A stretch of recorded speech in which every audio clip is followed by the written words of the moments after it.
नमस्ते दोस्तों, आपका स्वागत है धार्मिक एवं पौराणिक कथाओं में। आज मैं आपके लिए लेकर आई हूँ चिड़ा चिड़ी की कहानी, जो कि कार्तिक पूर्णिमा के अगले दिन यानी कि प्रतिपदा यानी कि पड़वा के दिन सुनी जाती है। अगर दोस्तों आप लोगों के पास घर नहीं है और घर बनाना चाहते हैं तो इस कहानी को सुनने से पहले आटे से या चावल से एक घर की आकृति बना लें और उसमें 7 दिए जलाएं। देसी घी के 7 दिए जलाएं। अलग अलग कमरे बनाएं और हर एक कमरे में एक एक दिया लगाएं और बीच में एक आटे की चिड़ा चिड़ी की फोटो बनाएं। चिड़ा चिड़ी बना लें गुथे हुए आटे से और उनको बीच में रख दें और खिचड़ी बना लें। खिचड़ी का प्रसाद इसमें चढ़ाया जाता है और साथ में खील पता से भी रख लें। हर एक कमरे में थोड़ा थोड़ा खील रख लें और हाथ में खील के कुछ दाने लेकर के ये कहानी सुने। तो चलिए हम शुरू करते हैं। चिड़ा चिड़ी की कहानी। एक बार की बात है, 4 चिड़ियाँ थी। दोस्तों यह कहानी पूर्णिमा के अगले दिन प्रतिपदा यानी कि पड़वा को सुनी जाती है। तो चलिए शुरू करते हैं इस कहानी को। एक बार की बात है, 4 चिड़ियाँ थी। वह चारों ही कार्तिक स्नान करती थी। पड़वा का दिन था। उन्होंने सोचा चलो खिचड़ी बनाते हैं। सभी ने मिलकर खिचड़ी का जुगाड़ किया।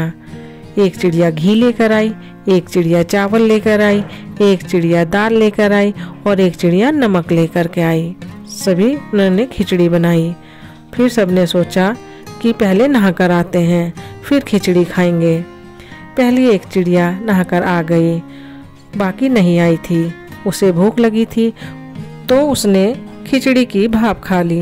दूसरी चिड़िया आई, उसे भी भूख लगी थी, उसने खिचड़ी का पानी पी लिया। तीसरी चिड़िया आई, उसे भी भूख लगी थी, उसने खिचड़ी खा ली।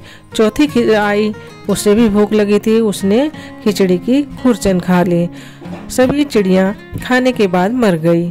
जिस चिड़िया ने भाप खाई थी वह चिड़िया राजकुमारी के रूप में राजा के यहाँ पैदा हुई और दूसरी चिड़िया जिसने खिचड़ी का पानी पिया था वह कुम्हार के घर में पैदा हुई और तीसरी चिड़िया जिसने खिचड़ी खाई थी वह ब्राह्मण के घर पैदा हुई और जिसने खुरचन खाई थी वह हथनी के रूप में पैदा हुई। कुम्हार की लड़की राजा के यहाँ दासी बन गई, ब्राह्मण की लड़की राजकुमारी की सहेली बन गई, हथनी भी राजा के यहाँ आ गई। राजकुमारी बनी चिड़िया को पिछले जन्म की सभी बातें याद थी। राजकुमारी का विवाह हुआ तो उसने राजा से कहा कि मैं अपने साथ इस दासी और अपनी सहेली को भी ससुराल ले जाऊंगी। तो राजा ने कहा ठीक है ले जाना। राजकुमारी फिर नहीं गई तो राजा ने पूछा, तब उसने कहा कि मेरे साथ इस हथनी को भी भेज दो, लेकिन हथनी जाने को नहीं उठी। तब राजकुमारी उसके कान में पिछले जन्म की सारी बातें कह दी, जिसे सुनकर हथनी उठ खड़ी हुई। राजा यह सब देख रहा था और उसने तलवार निकालकर राजकुमारी से कहा कि सच बता तू कौन है, नहीं तो तेरा सिर काट दूंगा। राजकुमारी ने राजा को सभी बातें सच बता दी। पिछले जन्म की सभी बातें सुनकर राजा बोला, यदि कार्तिक स्नान का इतना महत्व है तो तब हम भी जोड़े से कार्तिक नहाकर दान पुण्य करेंगे। दोस्तों ये कहानी यहीं समाप्त हुई। अब मैं आपको गणेश जी की कहानी सुनाती हूँ। दोस्तों श्री गणेश एवं बुढ़िया माई की कहानी। एक बुढ़िया माई थी, मिट्टी के गणेश जी की पूजा किया करती थी। रोज बनाए और रोज गल जाए। एक सेठ का मकान बन रहा था। वो बोली पत्थर का गणेश बनवा दो। मिस्त्री बोले इतने हम तेरा पत्थर का गणेश गढ़ेंगे, उतने में अपनी दीवार न चुनेंगे। बुढ़िया बोली राम तुम्हारी दीवार टेढ़ी हो जाए। अब उनकी दीवार टेढ़ी हो गई। वो चिने और ढा देवे, चिने और ढा देवे, इस तरह करते करते शाम हो गई। शाम को सेठ जी आए। उन्होंने कहा आज तुम कुछ भी नहीं किया। वो कहने लगे एक बुढ़िया आई थी, वो कह रही थी कि मेरा पत्थर का गणेश गढ़ दो। हमने नहीं गढ़ा तो उसने कहा कि तुम्हारी दीवार टेढ़ी हो जाए। तब से दीवार सीधी नहीं बन रही है। बनाते हैं और तोड़ देते हैं।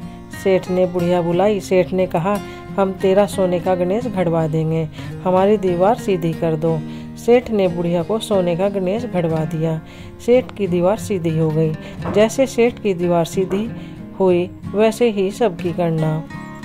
यहीं दोस्तों गणेश जी की और बुढ़िया माई की कथा समाप्त हुई। आपका दिन मंगलमय हो, आपकी सभी मनोकामनाएं पूर्ण हो। अगर दोस्तों आपको मेरी कहानी पसंद आई तो लाइक करें, शेयर करें और मेरे चैनल को सब्सक्राइब जरूर करें और बेल आइकन को भी जरूर दबाएं, जिससे आने वाली वीडियो आपको मिलती रहे। वीडियो और कहानी सुनने के लिए बहुत बहुत धन्यवाद।